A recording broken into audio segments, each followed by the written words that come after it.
Assalamualaikum warahmatullahi wabarakatuh. Baiklah, dalam kesempatan kali ini kami dari kelompok 6 ingin mempresentasikan hasil diskusi kami yang berjudul mempromosikan layanan dan mengedukasi pelanggan. Nah, pertama saya sebagai moderator, nama saya Muhammad Surya Dharma. Saya Juninda Ilyasiska. Saya Khairatulisa. Saya Sutomandu. Baiklah, untuk pembacaan materi pertama akan memberikan pertama kepada saudari Siska, dipersilakan. Terima kasih kesempatan yang telah diberikan kepada saya. Baiklah, saya akan menjelaskan tentang mempromosikan layanan dan mengedukasi pelanggan. Masuk yang pertama, pengertian promosi layanan pelanggan. Promosi layanan pelanggan adalah serangkaian strategi dan tindakan yang dilakukan oleh sebuah perusahaan atau organisasi untuk meningkatkan kesadaran, pemahaman, dan kepuasan pelanggan terhadap layanan yang mereka tawarkan. Tujuan dari layanan tersebut kepada pelanggan potensial serta mempertahankan pelanggan yang sudah ada. Ini melibatkan berbagai metode pemasaran seperti iklan, pemasaran langsung, dan promosi penjualan, serta interaksi langsung dengan pelanggan untuk menciptakan hubungan yang kuat dan membangun loyalitas pelanggan. Nah, promosi pelanggan dapat kita lakukan dengan cara di media sosial seperti di WhatsApp, Facebook, YouTube, TikTok, dan berbagai media lainnya. Yang kedua yaitu edukasi pelanggan. Yang pertama, materi pendidikan, yaitu membuat panduan penggunaan, tutorial video, atau materi tertulis yang menjelaskan langkah-langkah penggunaan suatu produk atau layanan.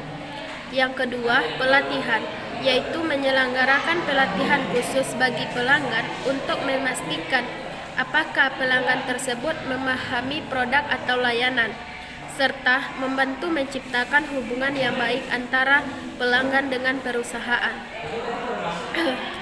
Yang kedua, dukungan pelanggan, yaitu menyediakan tim dukungan pelanggan yang responsif untuk menjawab pertanyaan dan memberikan bantuan. Yang ketiga,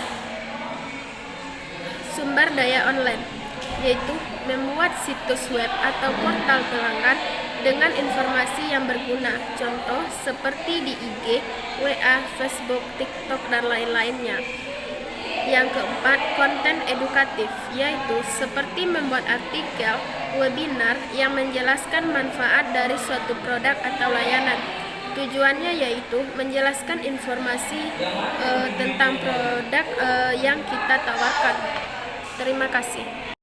Lanjutkan menjelaskan materi tentang cara mendukung promosi dan edukasi pelanggan. Yang pertama, meningkatkan kesadaran. Di era teknologi yang semakin canggih ini, kita harus meningkatkan kesadaran kita untuk mempromosikan produk yang kita miliki, yaitu melalui media sosial. Yang kedua, menarik perhatian. Promosi dan layanan dapat menarik perhatian orang banyak, yaitu dengan cara membuat konten edukatif seperti video dan artikel. Yang ketiga, menyampaikan informasi. Promosi dapat disampaikan dengan jelas, yaitu dengan cara baik secara online maupun secara offline. Yang keempat, membangun kreativitas. Promosi dapat membangun kreativitas, yaitu dengan cara membangun kepercayaan konsumen dengan cara memberikan diskon atau penawaran. Yang kelima, mendorong tindakan. Promosi dapat mendorong tindakan untuk menjalin kemitraan dan kerjasama sesama bisnis dan menginformasikan kepada konsumen produk apa yang kita jual. Yang terakhir, memperkuat pesan. Memperkuat pesan, promosi dapat memperkuat pesan agar melekat dalam pikiran konsumen, yaitu dengan cara memberikan penghargaan kepada pelanggan yang setia. Baiklah, hanya itu yang dapat saya sampaikan. Sekian, terima kasih. Oke, baiklah, saya akan melanjutkan materi. Pada kesempatan ini saya akan membacakan faktor-faktor penghambat promosi dan edukasi pelanggan. Yang pertama itu kurangnya kesadaran. Maksud di sini adalah pelanggan itu tidak menyadari bahwa ada produk yang kita tawarkan. Itu menjadi salah satu penghambat dengan kurang dikenalnya produk tersebut oleh pelanggan-pelanggan yang akan kita targetkan. Kemudian yang kedua adalah kompleksitas produk atau layanan. Di sini yang dimaksudnya adalah produk yang kita tawarkan atau layanan yang kita tawarkan itu sangat sulit untuk dipahami oleh pelanggan. Semisal produk itu terlalu banyak klasifikasinya, atau untuk memberikan pemahaman kepada pelanggan itu sangat sulit dikarenakan produk itu sangat kompleks. Yang ketiga adalah kurangnya sumber daya. Di sini yang dimaksud kekurangan sumber daya adalah keterbatasan dari suatu perusahaan, seperti kurangnya biaya atau kurangnya tim pemasaran untuk menjelaskan produk atau layanan yang ditawarkan. Kemudian selanjutnya persaingan yang kuat. Tidak menutup kemungkinan suatu produk atau layanan itu akan banyak saingannya. Jadi bisa dibilang pesaing tersebut lebih unggul dari produk yang kita tawarkan. Itu kenapa menjadi penghambat promosi dan edukasi pelanggan. Kemudian yang selanjutnya perubahan preferensi pelanggan. Di sini perubahan preferensi pelanggan ini dimaksud adalah adanya perubahan tren atau hal-hal yang viral yang menyebabkan pelanggan itu sendiri beralih atau tidak memakai produk yang kita tawarkan, seperti itu. Kemudian selanjutnya kebijakan pemerintah atau regulasi. Nah, di sini menarik. Kebijakan pemerintah atau regulasi ini tentunya sangat berpengaruh ketika suatu daerah itu bisa jadi adanya larangan atau peraturan tambahan dari pemerintah untuk produk yang akan dipasarkan, gitu. Jadi dapat mempengaruhi, menghambat promosi dan edukasi pelanggan. Kemudian yang selanjutnya ketidakpastian ekonomi.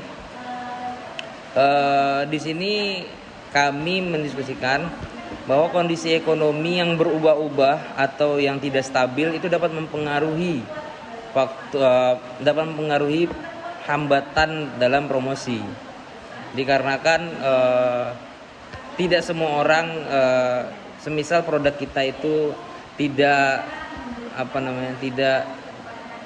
menjangkau ke seluruh segmen pasar. Jadi bisa jadi itu salah satu penghambat.